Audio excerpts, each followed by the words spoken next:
Hello and welcome everyone. कैसे हैं आप सब? आज हम पढ़ने वाले ऑन सब्ट्रैक्शन ऑफ वेक्टर्स कुछ questions, that is DPP on subtraction of vectors.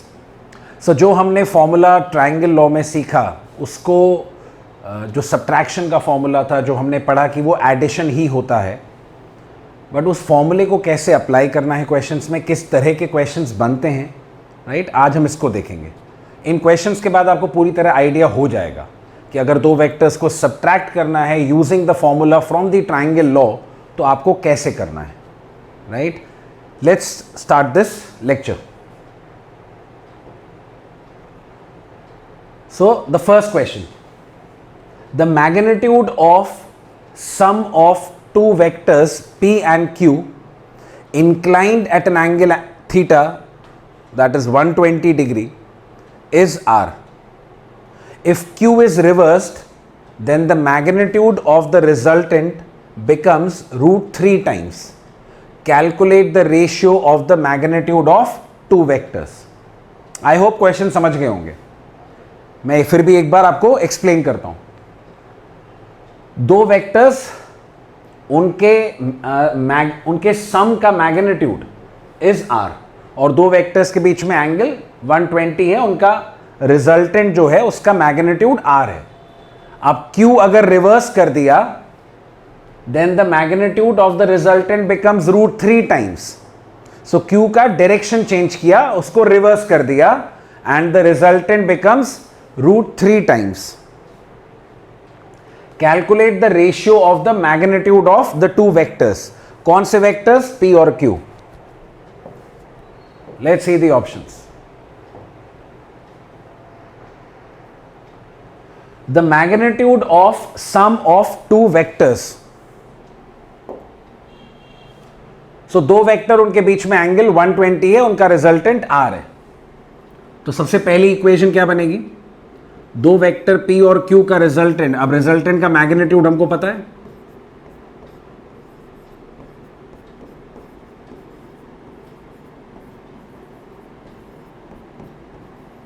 Right? ये फॉर्मूला होता है √a² + b² + 2ab cos theta. तो √p² + q² + 2pq cos theta, ये r के बराबर है। स्क्वायरिंग बोथ साइड्स, थोड़ा सिंप्लीफाई कर लें, स्क्वायर कर लें, तो p² + q² + 2pq cos theta will be r²। यहां से रूट हट जाएगा, राइट? इस पूरी इक्वेशन को स्क्वायर कर दिया। This is my first equation. Now if q is reversed, then the magnitude of the resultant becomes √3 times. तो अगर q को रिवर्स कर देते हैं, नाउ लेट्स अंडरस्टैंड, p और q दो वेक्टर हैं, मान लीजिए वो इस तरह के कुछ हैं, हालांकि मैंने एंगल 120 है तो ऐसा नहीं होंगे, लेकिन मान लीजिए P और Q ये दो वेक्टर्स हैं, और मैं बोलता हूं Q को रिवर्स कर दिया।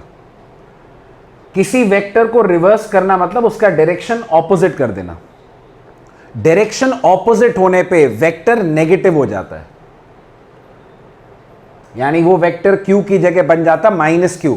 अब अगर आप ऐड करते हैं, तो अब आप P और Q को जब ऐड करेंगे तो Q का डायरेक्शन क्योंकि रिवर्स हो गया, वो -Q हो गया, तो अब P + Q की जगह वो P - Q, यानी अब दो वेक्टर सब्ट्रैक्ट होने लगेंगे। अब वो कह रहे हैं कि रिजल्टेंट √3 टाइम्स बढ़ गया, यानी √3 टाइम्स हो गया। तो लेकिन अब वेक्टर्स ऐड नहीं हो रहे हैं, अब सब्ट्रैक्ट हो रहे हैं। तो सब्ट्रैक्शन का फॉर्मूला, दो वेक्टर्स को सब्ट्रैक्ट करने पे रिजल्टेंट कितना आता है? √p² + q² - 2pq cos theta, right? और ये मैग्नीट्यूड कितना हो गया? √3 टाइम्स ऑफ द इनिशियल। पहले r था, अब √3 टाइम्स। सो अगेन इसको भी स्क्वायर कर दें बोथ साइड्स, क्या मिलेगा? p² + q², यहां से तो रूट हट जाएगा, बराबर 3r²। This is my second equation. मुझे रेशियो चाहिए P और Q का। देखिए रेशियो कैसे आता है, क्या करें? ये दो इक्वेशन जो बनी मेरे पास, इन दोनों को अगर मैं ऐड करूं, so we have to understand कि मैं क्या ऑपरेशन परफॉर्म करूंगा कि मुझे रेशियो मिलना चाहिए। इन दो इक्वेशंस को अगर मैं ऐड कर दूं, ये टर्म कैंसिल हो जाएगा, बट स्टिल पी और क्यू दोनों आएंगे, आर के टर्म्स में एक इक्वेशन मिलेगी। सब्ट्रैक्ट कर देंगे तो पी और क्यू का टर्म कैंसिल हो जाएगा, राइट। एंगल मुझे पता है 120 है, वो लास्ट में रख देंगे हम लोग।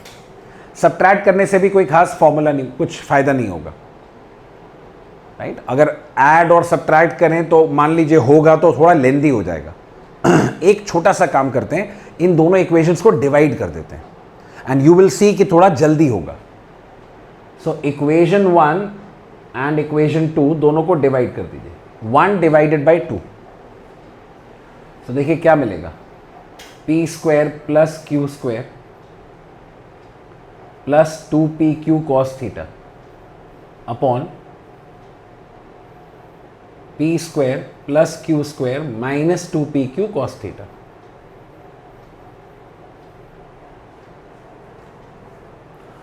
ये किसके बराबर आएगा, see R square upon 3r square, तो ये वैल्यू आएगी 1/3, राइट। सिर्फ डिवाइड कर दिया, अब सॉल्व करते हैं। तो क्या मिलेगा, 3p स्क्वायर, ठीक, क्रॉस मल्टीप्लाई कर दीजिए, 3p square plus 3q square plus 6pq cos theta किसके बराबर आएगा, ये राइट में। So p square plus q square minus 2pq cos theta. Now on solving इसको अगर मैं अरेंज करूं तो 3p square minus p square 2p square, 3q square minus q square 2q square आ जाएगा and plus 8pq cos theta, ये value आ जाएगी 0। और एंगल अब मैं यहां रख सकता हूं, तो वो एंगल मुझे पता है, वो एंगल 180 है, 120 है, सॉरी। सो cos 120,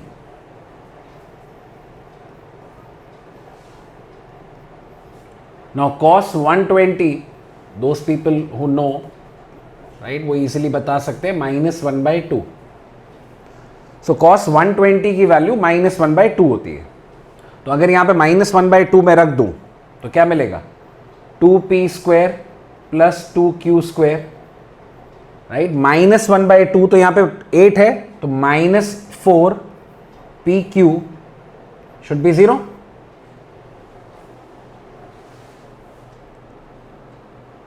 राइट। और अगर यहां पे देखें तो फिर 2 कॉमन है, तो क्या मिलेगा, p square plus q square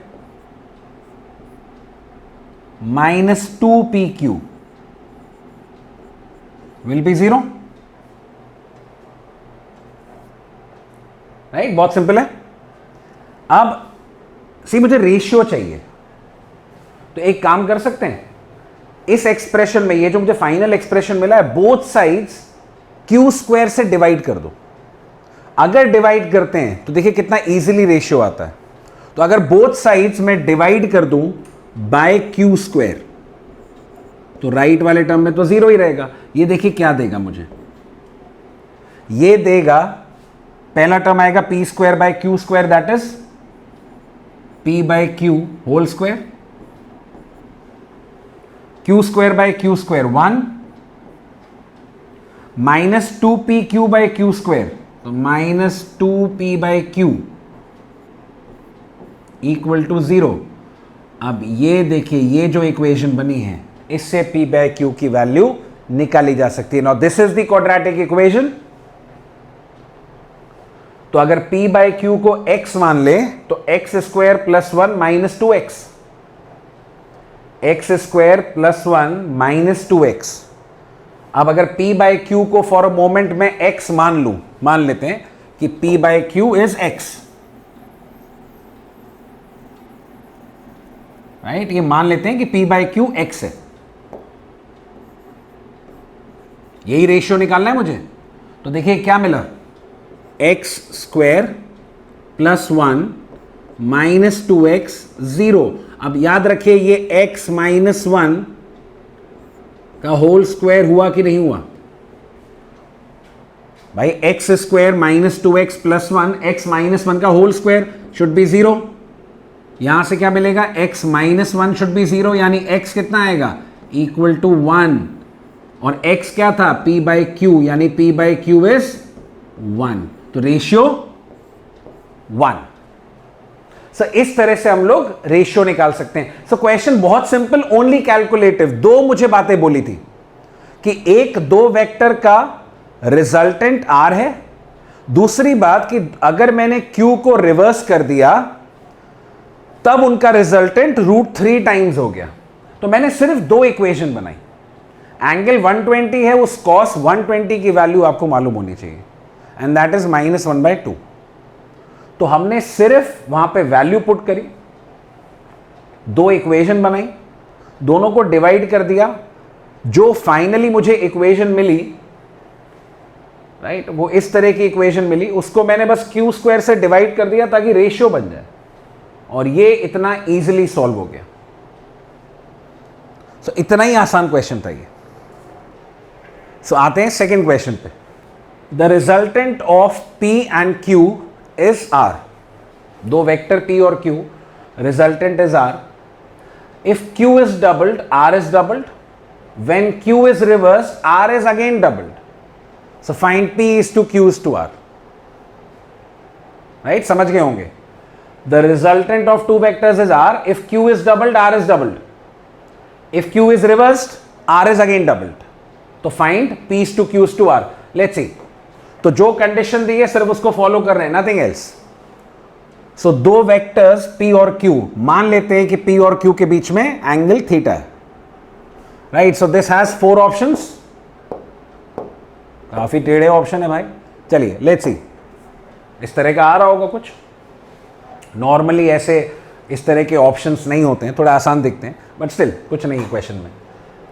resultant of P and Q is R। सो दो वेक्टर का रिजल्टेंट R है, मान लेते हैं दोनों वेक्टर्स के बीच में एंगल थीटा है, राइट। P और Q inclined at an angle theta, दोनों का रिजल्टेंट R, तो root of P square plus Q square plus 2PQ cos theta, angle theta मान लिया मैंने, ये R के बराबर है। This is my first equation, right, ऐसा बोलते हैं। अब अगर Q डबल्ड है, डबल्ड का मतलब क्या हुआ, doubled means amount is doubled, भाई डायरेक्शन थोड़ी ना डबल होता है। So magnitude is doubled and resultant भी डबल हो गया, यानी रिजल्टेंट का मैग्नीट्यूड भी डबल हो गया। तो अब अगर मैं इन दोनों को ऐड करता हूं, यानी अगर Q को डबल किया और फिर ऐड किया P के साथ, तो रिजल्टेंट का मैग्नीट्यूड भी डबल हो गया। सो अब इक्वेशन क्या बनेगी, अब किसको ऐड कर रहे हैं, P और 2Q को। अब इस बात को समझिएगा कि अगर मैं Q का मैग्नीट्यूड डबल कर देता हूं तो भी एंगल P और Q के बीच में नहीं चेंज होगा, एंगल वही रहेगा। दो वेक्टर्स इंक्लाइंड हैं किसी एंगल थीटा पे। अब मैं आपको बोलता हूं कि मैंने Q को डबल कर दिया मैग्नीट्यूड में, तो लेंथ बढ़ा दी ना, डायरेक्शन थोड़ी ना चेंज किया। So the angle remains the same between P and Q। सो अब इनका सम कितना होगा, अब इसका सम का मैग्नीट्यूड कितना होगा, P स्क्वायर प्लस Q की जगह 2Q है, सो 2Q का स्क्वायर क्या हो जाएगा, 4Q square plus 2AB cos theta.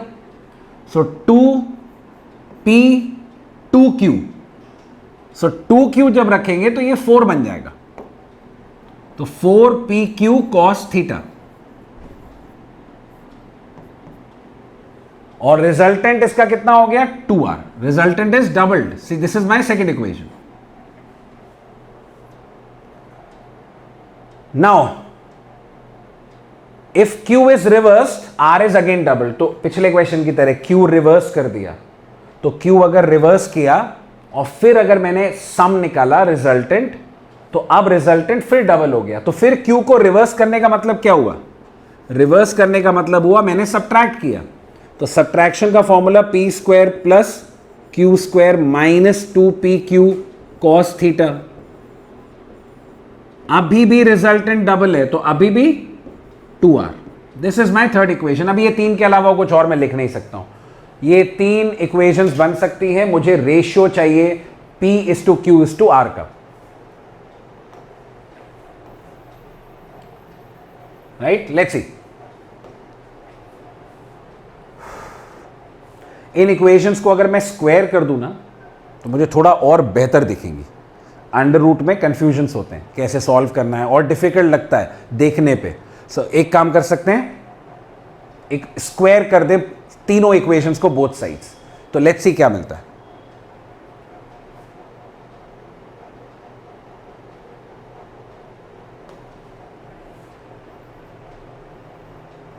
तो स्क्वायरिंग अगर मैंने कर दिया तो लेफ्ट हैंड साइड से तीनों इक्वेशन में रूट हट जाएगा।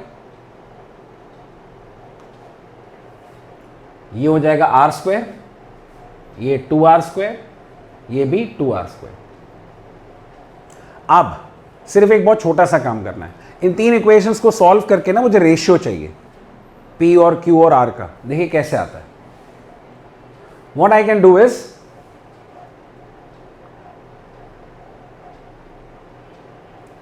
इन दोनों इक्वेशंस को सी, फर्स्ट और थर्ड को देखिए, अगर मैं फर्स्ट और थर्ड को ऐड कर दूं सो -2PQ cos plus 2PQ cos theta minus 2PQ cos theta, ये दोनों टर्म्स कैंसिल हो जाएंगे। क्या बचेगा, देखिए 2P² प्लस 2Q² आएगा, और इधर आएगा 4R² राइट हैंड साइड पे प्लस R², 5R²। तो इन शॉर्ट मैं डायरेक्टली लिख दे रहा हूं P² प्लस Q² की वैल्यू आएगी 5/2R²। This will be my first equation. First और थर्ड को ऐड करने पे, फर्स्ट और सेकंड को देखिए, यहां पे 2PQ cos थीटा, यहां पे 4 है।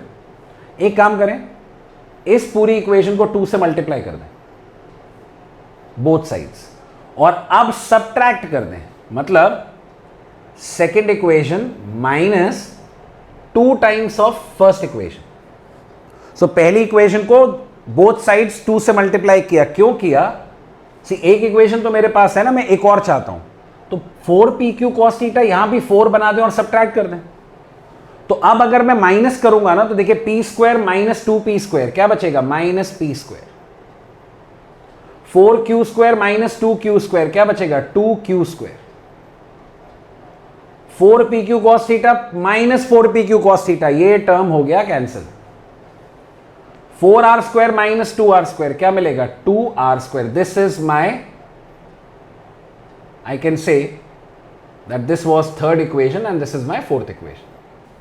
अब अगर आप ध्यान से देखें, ये जो 3 और 4 दो इक्वेशन है, एक में P² का टर्म है, एक में माइनस P² का टर्म है, राइट। अब एक काम कर लें छोटा सा, ये आपको दिख रहा होगा, जिन लोगों को थोड़ी मैथमेटिकल प्रैक्टिस है वो इक्वेशन देख के समझ सकते हैं।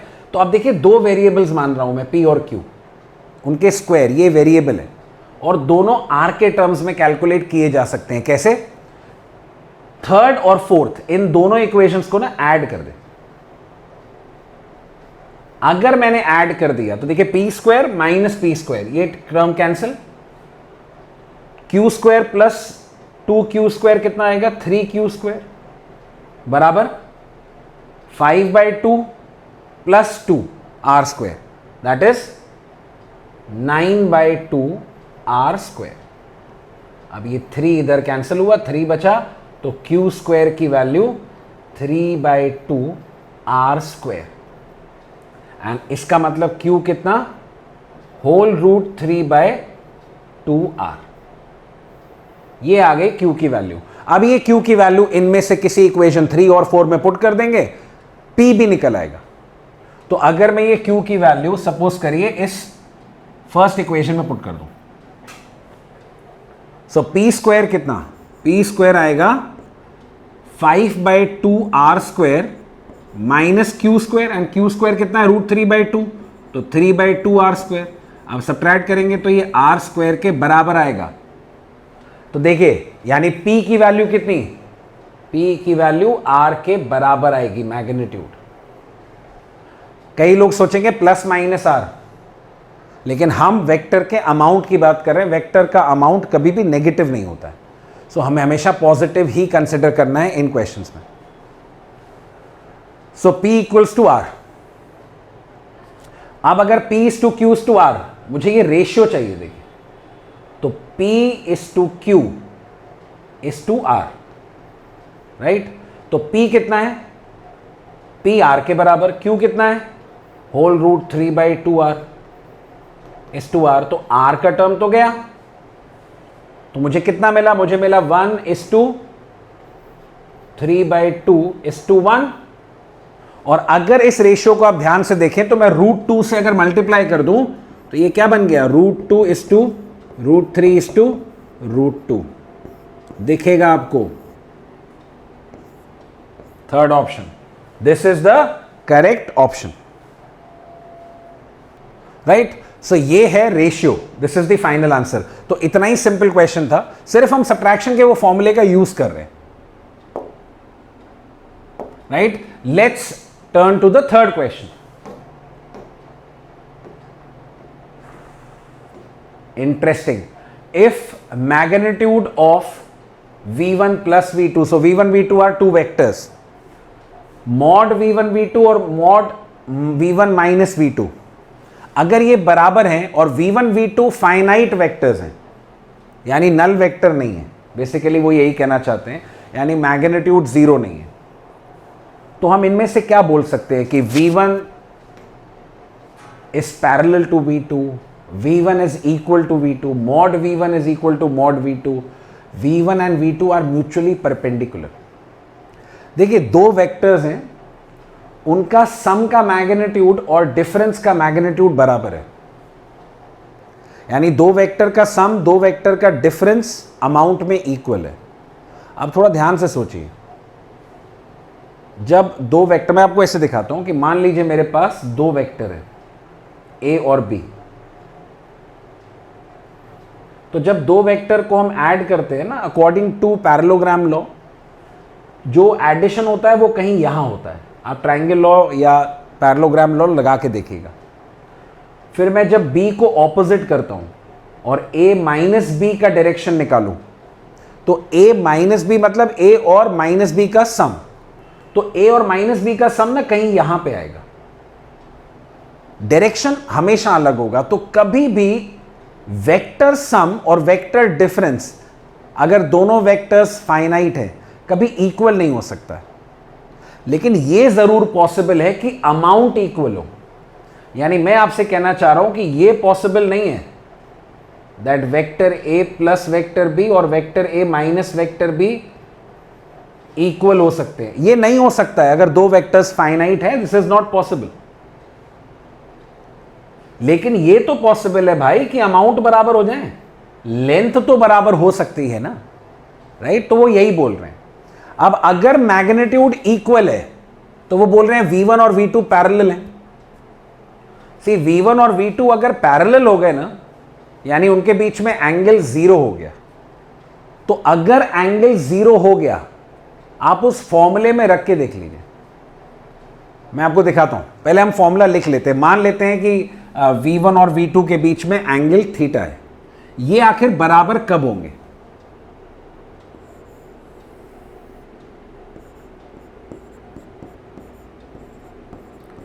अगर मैं इनका सम का मैग्नीट्यूड लिखूंगा तो दो वेक्टर के सम का मैग्नीट्यूड ये है।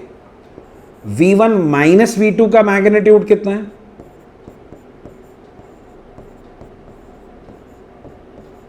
राइट, ये उनके डिफरेंस का मैग्नीट्यूड है। वो मुझसे कह रहे हैं भाई ये बराबर कब है? तो अगर ये बराबर होने हैं तो पहला ऑप्शन है v1 is parallel to v2, यानी अगर एंगल जीरो हो गया, पैरेलल होने का मतलब दो वेक्टर्स के बीच में एंगल जीरो। अब अगर एंगल जीरो होता है, cos जीरो, यहां पे +1, cos 0 1, तो plus 2v1 v2 minus 2v1 v2 बराबर कहां आएगा? आप एंगल जीरो रख के देख लीजिए, पैरेलल का मतलब एंगल जीरो। अब अगर एंगल जीरो तो cos 0 1, यहां पे cos थीटा की वैल्यू 1 रख के देखिए, बराबर नहीं आएगा। एक में प्लस 2v1 v2, एक में माइनस 2v1 v2, इक्वल नहीं है। ये तो बराबर ही रहेंगे, आधा टर्म ये वाला इक्वल है, लेकिन ये थर्ड वाला जो टर्म है ये अलग अलग हो जाएगा। तो वैल्यू सेम नहीं होगी, तो फर्स्ट तो मैच ही नहीं करना है। दोनों वेक्टर्स अगर इक्वल हो जाएं, अगर v1 और v2 बराबर हो गए, राइट, तो डिफरेंस तो जीरो हो गया ना। यानी दोनों वेक्टर अगर बराबर है तो v1 minus v2 vector subtraction zero हो गया, लेकिन सम जीरो थोड़ी ना होगा। यानी मान लीजिए एक बॉडी पे दो फोर्सेस लगा रहे हैं आप, 10 न्यूटन और एक और 10 न्यूटन सेम डायरेक्शन में, तो इनका सम जीरो नहीं है, लेकिन डिफरेंस तो जीरो होगा ना, 10 माइनस 10, डिफरेंस तो जीरो, तो ये भी पॉसिबल नहीं है। थर्ड इज v1 और v2 का अमाउंट बराबर हो, यानी दोनों वेक्टर का मैग्नीट्यूड इक्वल हो, तब क्या ऐसा हो सकता है? तो अगर v1 v2 का अमाउंट इक्वल ले लें तो भी सेम नहीं होगा। क्यों? क्योंकि आखिर इनका मैग्नीट्यूड अलग अलग क्यों है? देखिए, क्योंकि यहां पे प्लस 2v1 v2, यहां पे माइनस 2v1 v2, ये तो अलग ही रहेगा ना। तो अगर इनका मैग्नीट्यूड इक्वल होना है तो देखिए कितना आसान तरीका है निकालने का, कुछ नहीं करना है। मैं सिर्फ लॉजिकली सोच के भी बता सकता हूं या मैथमेटिकली लिख के भी देख सकता हूं। इन दोनों का अमाउंट बराबर होना है ना, बराबर कर दो, let's equate it and let's see क्या आंसर आता है।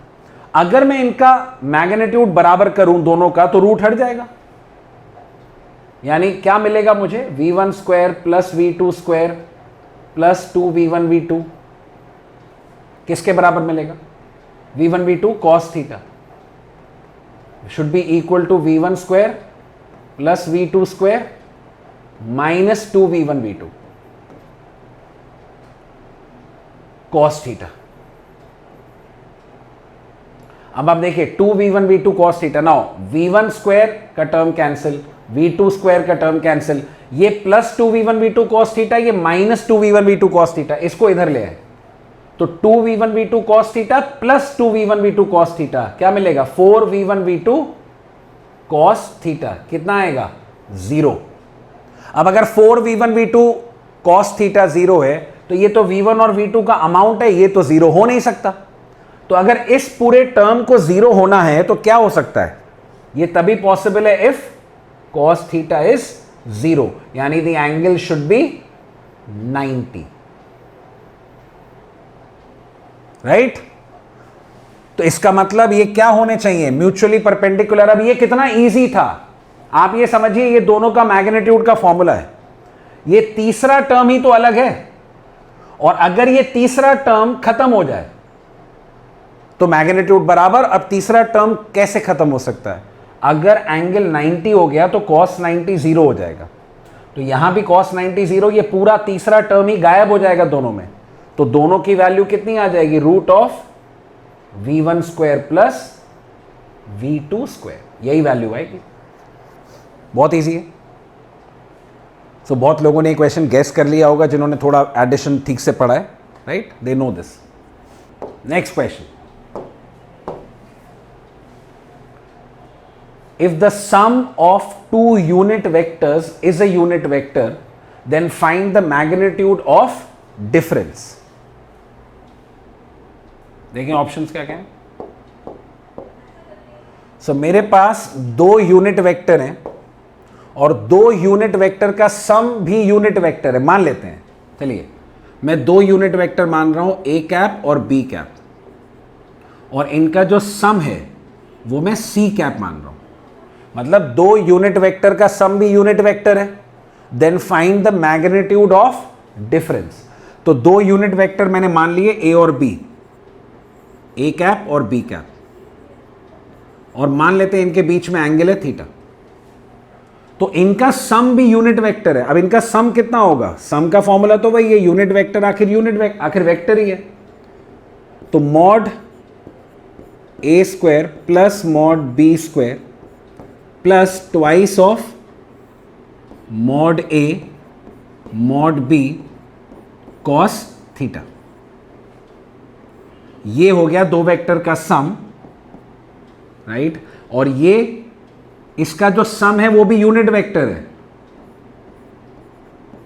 तो सम क्या है? सम c कैप है, तो ये मुझे मैग्नीट्यूड ऑफ c कैप देगा, रिजल्टेंट का अमाउंट देगा। अब ए कैप और बी कैप दोनों 1 है भाई, तो ये दोनों 1 हो गए। Mod A cap is 1, mod B cap is 1, ये सब 1 रख दें। तो अगर इन सबको 1 रख दें क्या मिलेगा? राइट, ये सारे यूनिट वेक्टर्स है, इनका अमाउंट 1 है। Mod A cap, mod B cap, mod C cap, resultant सब 1 है। तो अगर इनको 1 रख दिया तो कितना है? Root of 1 square 1, 1 square 1 plus ये भी 1 हो गया 2 cos theta equal to resultant का भी तो मैग्नीट्यूड 1 है भाई। तो क्या मिला? स्क्वायरिंग बोथ साइड्स, रूट हट जाएगा, तो 2 plus 2 cos theta should B 1। cos theta कितना? यहां से एंगल मिल रहा है देखिए -1/2। सो cos थीटा -1/2 आ रहा है। एंगल कितना होगा पूछा नहीं है, हमें जानने की जरूरत भी नहीं है। जो लोग समझ गए एंगल 120 है। आप बोल रहे हैं मैग्नीट्यूड ऑफ डिफरेंस, यानी इन्हीं दो यूनिट वेक्टर का डिफरेंस का मैग्नीट्यूड कितना होगा।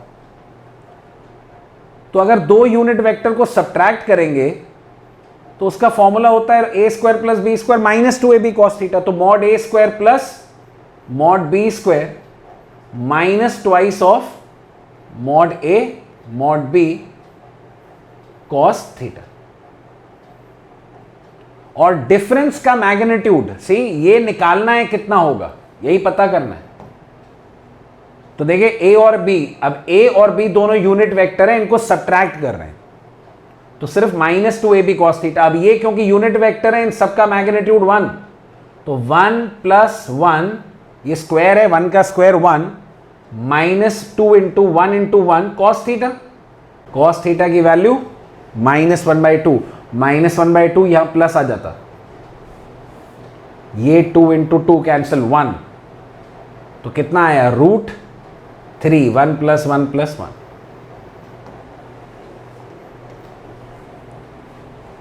सिर्फ फॉर्मूला एप्लीकेशन है, सब्ट्रैक्शन डिफरेंट है ही नहीं। सब्ट्रैक्शन होता ही एडिशन है, तो कोई नई बात तो हम कर ही नहीं रहे हैं। सिर्फ फॉर्मूला मैंने बोला था, याद रख लीजिएगा कि if you are subtracting two vectors तो √a² + b² -2ab cos theta, बस।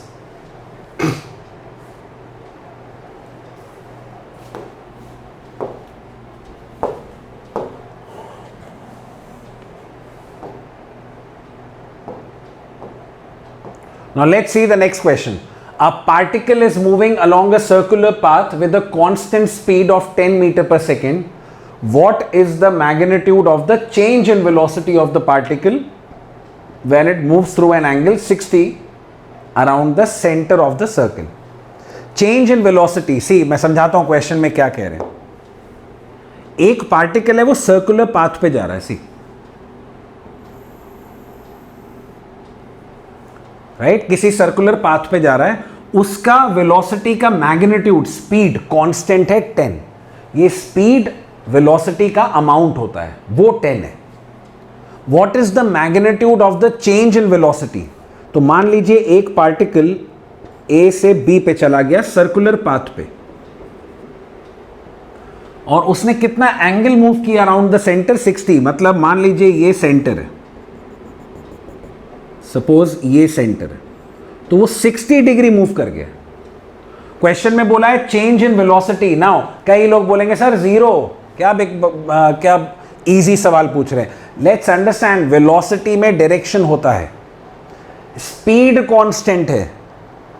स्पीड नो डाउट, अमाउंट नहीं बदल रहा है, तो अमाउंट में चेंज नहीं है ना, लेकिन वेलोसिटी में सिर्फ अमाउंट नहीं है, डायरेक्शन भी है। वो वेलोसिटी वेक्टर है। सो अगर कोई वेक्टर चेंज हो रहा है, यानी उसका अगर डायरेक्शन चेंज हो रहा है, तो वो वेक्टर भी तो चेंज हो रहा है। सो वेलोसिटी में चेंज जीरो नहीं है, स्पीड में चेंज जीरो है, वेलोसिटी के मैग्नीट्यूड में चेंज जीरो है, बट वेलोसिटी में चेंज है क्योंकि डायरेक्शन चेंज हो रहा है। और आप सबको पता है, ये बात 9-10 तक याद कराई जाती थी कि अगर कोई पार्टिकल सर्कल में जा रहा है तो उसकी वेलोसिटी राइट टैंजेंट के अलोंग होती है। तो सपोज करिए जब पार्टिकल ए पे था ना, तो उसकी वेलोसिटी टैंजेंट के अलोंग थी, ये मैं v1 मान ले रहा हूं। और जब बी पे पहुंचेगा फिर टैंजेंट के अलोंग इधर, राइट? सो मुझे आप ध्यान से देखिए, वेलोसिटी का डायरेक्शन बदला है, इसीलिए वेलोसिटी चेंज हुई है। और मुझसे चेंज पूछा जा रहा है। चेंज मतलब आप समझते हैं, फाइनल माइनस इनिशियल। फाइनल कौन सी वेलोसिटी है? v2। इनिशियल कौन सी थी? v1। मुझसे ये पूछा जा रहा है। अब मुझे दो वेक्टर को सब्ट्रैक्ट करना है और मुझसे चेंज इन वेलोसिटी का अगर आप ऑप्शन देखेंगे तो अमाउंट है।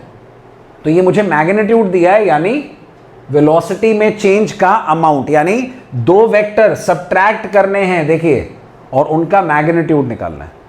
How can this be done now? Simple vector subtraction, root of v2 square plus v1 square minus 2v1 v2 cos theta. अब इस फॉर्मूले में तो मैग्नीट्यूड रखते ना हम लोग। v2 और v1 दोनों का अमाउंट 10 है। क्यों? क्योंकि स्पीड तो कांस्टेंट है, तो अमाउंट इज 10। सो v2 भी 10 यानी 10 स्क्वायर, v1 भी 10 सो 10 square minus 2 into v1 v2 10 into 10 cos theta. Important, दो वेक्टर्स के बीच में एंगल, कितना एंगल है? सो ध्यान से देखिएगा, ये वेक्टर और इस वेक्टर, इन दोनों के बीच में एंगल कितना है? अब ये बहुत सिंपल बात है, प्लीज रिमेंबर दैट। जितना रेडियस एंगल चेंज हुआ ना, उतना ही टैंजेंट भी चेंज होता है। अगर कोई वेक्टर है जो किसी एंगल पे टर्न करता है, तो उसका जो परपेंडिकुलर होता है वो भी उतना ही एंगल टर्न करता है। देखिए, सो जितना एंगल ये रेडियस टर्न हुआ है ना, प्लीज रिमेंबर, उतना ही एंगल वेलोसिटी में, टैंजेंट में भी उतना ही चेंज होगा। You can prove this by geometry. मतलब मैं आपको एक इजी एग्जांपल दिखा देता हूं भाई, कि मान लीजिए एक पार्टिकल है, वो एक क्वार्टर सर्कल चला गया ए से बी, तो यहां से यहां पे चला गया। अब देखिए रेडियस कितना एंगल बदल गया? 90। वेलोसिटी भी कितना एंगल बदली? 90। ये प्रूवन फैक्ट है और आप ज्योमेट्री से निकाल सकते हैं।